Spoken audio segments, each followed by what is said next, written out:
नोएडा के सेक्टर 62 में शिवम रेजिडेंसी नाम का एक पुराना बॉयज हॉस्टल था। बिल्डिंग नई नहीं थी, पर ज्यादा पुरानी भी नहीं थी। फिर भी वहाँ एक अजीब बात होती थी। हॉस्टल में कोई भी रात को 12 बजे के बाद किताबें नहीं पढ़ता। रीजन क्या है कोई भी ठीक से नहीं बताता।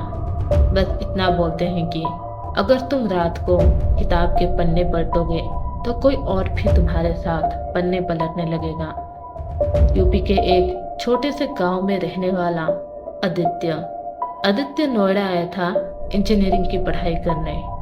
कॉलेज के तरफ से आदित्य को शिवम रेजिडेंसी बॉयज हॉस्टल में एक रूम दिया गया। जब आदित्य हॉस्टल में पहुंच के रिसेप्शन में पूछा, हॉस्टल में उसको रूम नंबर 312 मिला था, 3rd फ्लोर की कॉर्नर में।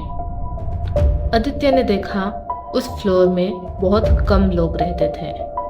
उसने सोचा अच्छा है, ज़्यादा कोई डिस्टर्बेंस नहीं होगा। वार्डन ने चाबी देते हुए एक लाइन बोली, बेटा 3rd फ्लोर पे एक रूल है, 12 बजे के बाद कॉरिडोर में मत निकलना। आदित्य ने हंस के बोला, सर हॉस्टल में भी कर्फ्यू? वार्डन ने एक सेकंड रुक के बोला, कर्फ्यू नहीं, सिक्योरिटी रीजन। इतना बोलते ही वार्डन वहां से चले गए। आदित्य को देर रात तक पढ़ने की आदत थी। पहले 2 दिन हॉस्टल, कॉलेज, कैंटीन, नए दोस्तों के साथ बातचीत में निकल गया। तीसरे दिन आदित्य हॉस्टल की लाइब्रेरी गया। लाइब्रेरी छोटी सी थी। अंदर पुरानी चीज़ों की धूल मिट्टी की स्मेल आ रही थी। आदित्य ने देखा शेल्फ के लास्ट में एक किताब रखी हुई है। उसका कवर काला था। उसके ऊपर कोई टाइटल नहीं थी, ना किसी ऑथर का नाम था। किताब के फर्स्ट पेज पे बस एक लाइन लिखी थी, ये किताब सिर्फ रात में पढ़ी जाती है। आदित्य को लगा कोई प्रैंक होगा।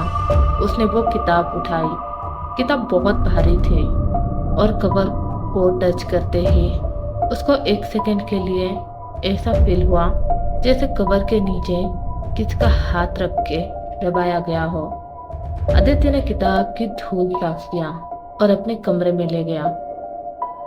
रात को आदित्य खाना खा के रूम पे वापस आया। कुछ देर पढ़ाई करने के बाद उसे वो लाइब्रेरी वाली किताब का याद आया। रात के 11:58 हो रहे थे।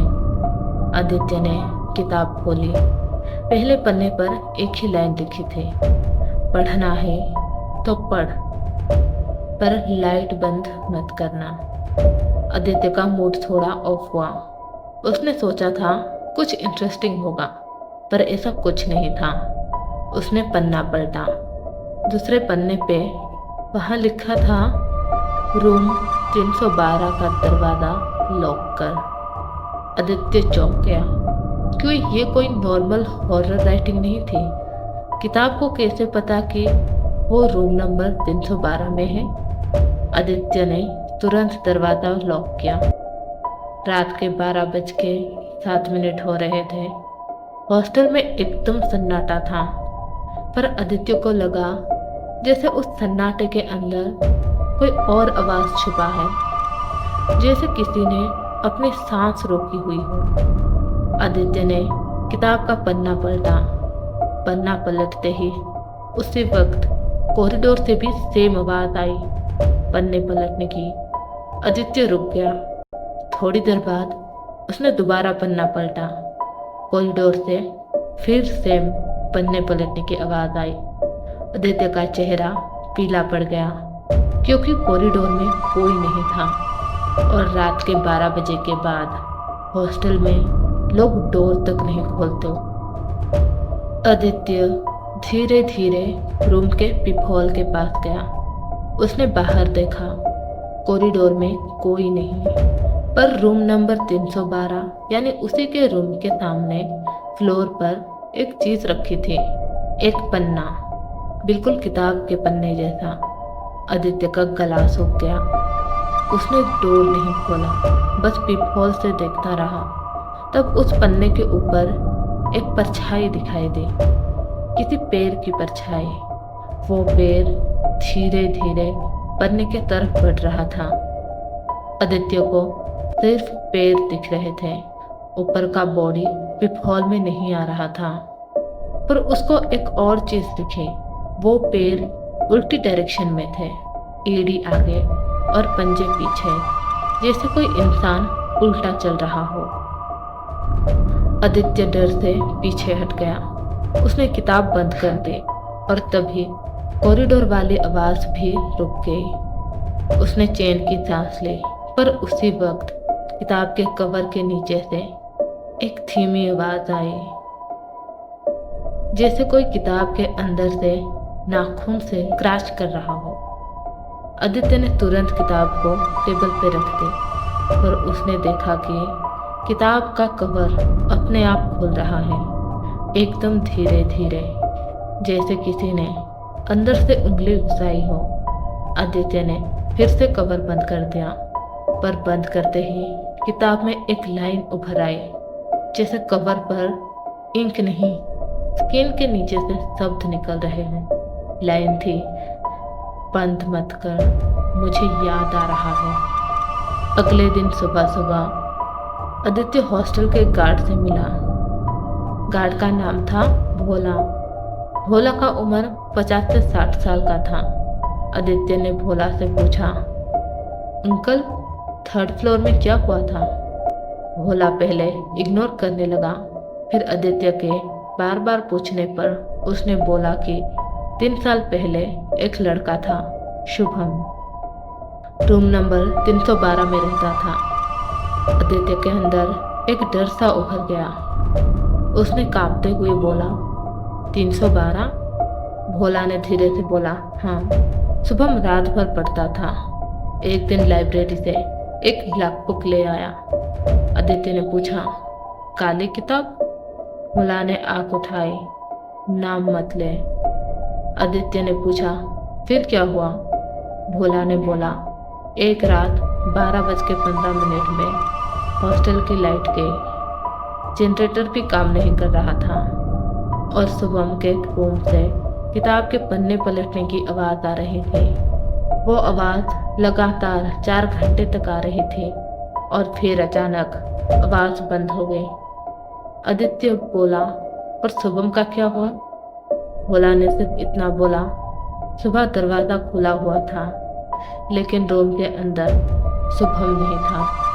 बस बेड पे एक लाइन लिखी थी, मैंने पढ़ना खत्म कर दिया। भोला की बात सुनने के बाद आदित्य ने डिसाइड किया वो कल ही किताब को वापस लाइब्रेरी में रख देगा। रात को अचानक एक आवाज से आदित्य की आँख खुली। उसने टाइम देखा, 2:11 हो रहे थे। आदित्य की नज़र जैसे ही किताब पे गई, उसे कुछ अजीब लगा। आदित्य ने उठ के किताब को टेबल से उठाया। किताब उठाते ही उसके हाथ में ठंड सी महसूस हुई, जैसे किसी ने उसके हाथ पे बर्फ रख दी हो। तभी अचानक किसी ने दरवाज़ा खटखटाया।